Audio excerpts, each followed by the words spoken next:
making the uncomfortable comfortable. Let's get into the Kings and how a national writer of uniform news really, really got to a lot of Kings fans. Now, let me preface this by saying, living in the past is whatever. Like,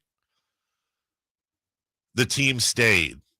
There were 2 documentaries made, one that was released, the other, we know it was. And on and on and on. Team stayed, everybody's happy. And also, we know what happened. So when some guy says something stupid or ignorant that lives in Brooklyn, where they go hard, according to Jay-Z. Yeah, super hard. Like, there's a very good argument that who cares? Like, move on. Why are you giving this guy any shine? And you know what? I don't necessarily have a good argument back. I can tell you it bothers me because I'm very, very protective about the folks that were involved in the relocation saga. I am not protective of any involvement I had. And if the guy had said, yeah, what a stupid RV trip or what, it's easy. People are like that. It's easier to take bombs thrown at yourself. But when it's against people that don't have a platform necessarily, that's where I get really, really loyal and very protective. The Crown Downtown folks, many of you listening right now, in fact, I would imagine most of you listening, have never been to a city council meeting. I've been to city council meetings before, but the Crown Downtown folks been to like 900, Jay, you being one of them. Those things suck. They're so boring. At least that's my opinion. They're so boring. You go to work every day. You work whatever your job is. You come home. You get a snack. And then you go to the city council meeting and you sit there, and 98% of the city council meeting has nothing to do with why you're there. And then for 2 minutes or whatever, 2% of the meeting, they're talking about, whatever it was with the arena. And a lot of it was boring, dude. It wasn't just, let's do it, Sacramento. A lot of it was, okay, so let's, we agree, measure T and 15% of the TOT tax. And now we'll take the first of 97 people speaking against it. Like, it's not glamorous. But Crown Downtown was there every single time, every Tuesday. The Here We Stay folks, everything over at the former Sactown Royalty, now the King's Herald, that flooded the zone with letter after article, after news, after whatever. They did such a wonderful job keeping everybody informed, and the Twitter community with everything going on with Twitter. We were talking about this at the very top of the show. Everybody keeping informed. The Here We Sit, everybody staying while the Blues still own the team and getting on national TV. Now, there's a guy that listened to the show a long time and also was over at Sactown Royalty a lot. Now the King's Herald. His name's Marty. I love him. He's a good dude, but he's a snarky little doof sometimes. And we go back and forth. And he said something earlier today. He said, don't get it twisted. David Stern and Kevin Johnson and the people that wrote the checks are the ones that saved the team. It's a fun story, but the fans had nothing to do with it. And I agree and also couldn't disagree with him more. Let's be very clear. KJ and David Stern, above all, along with the Viveks and the Mastrovs and the Nagels and the Oateses and the Chris Kellys, they wrote the checks. Those are the people largely responsible for keeping the team. But that's a very incomplete point, because KJ doesn't do all of that if there's not the political cover that he got. If there aren't the people at the city council meetings every night assuring people on the council like KJ, like Angelique Ashby, like so many more that, hey, you know what? Number one, if you vote for this, we've got your back. Number two, if you don't vote for this, Kevin McCarty, Mr. Fong, etc., we're never going to forget. We're never going to forget. And we're going to show up and we're going to vote against you wherever you decide to run.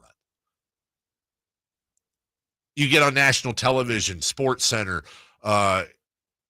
people around the country see everyone rallying. That matters to the NBA. It matters to owners. People that were in the meeting at the St. Regis in the meeting with the owners on the relocation committee. I was there, not in the meeting. I was down on the street at the St. Regis where we took over an entire city block of Manhattan in the middle of the afternoon chanting Sacramento, Sacramento. And then to have people come out of that meeting and say, we were looking at each other like, wow, this is insane. They're on the other side of the country, and we can hear the chants from the room we're in right now. Now, did that save the team? No. But it all helps when it comes to optics.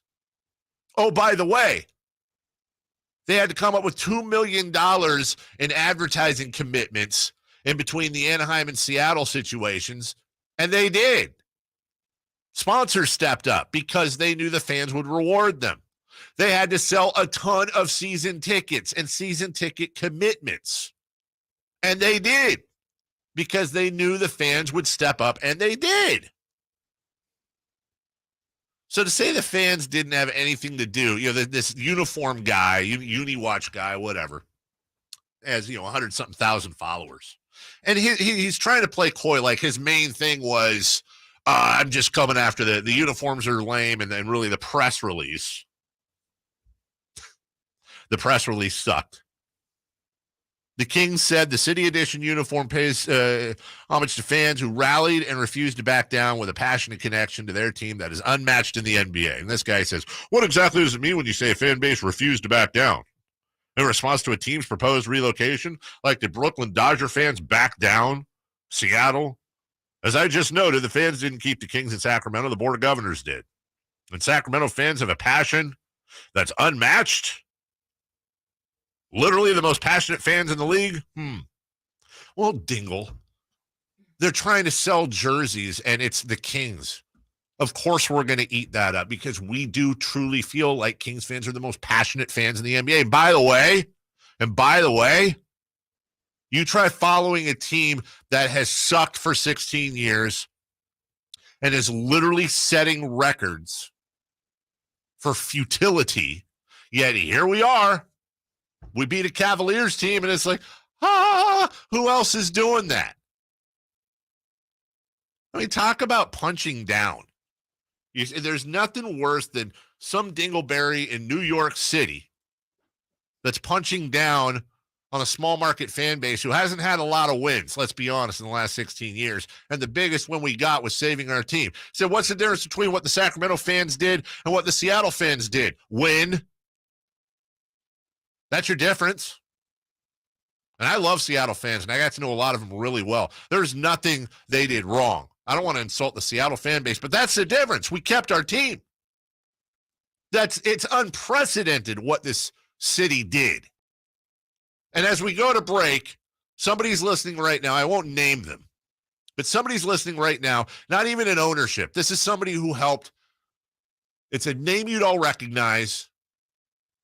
One of the architects of this whole deal, who was in every single Board of Governors meeting. I'll read you the text just as it's read. We needed to prove three things: the arena deal, the ownership group, and the market. We could not prove the market without the fans and the support the fans showed. Period. The fans were absolutely critical. So, you ignore it? Sure. Let's just don't be that guy.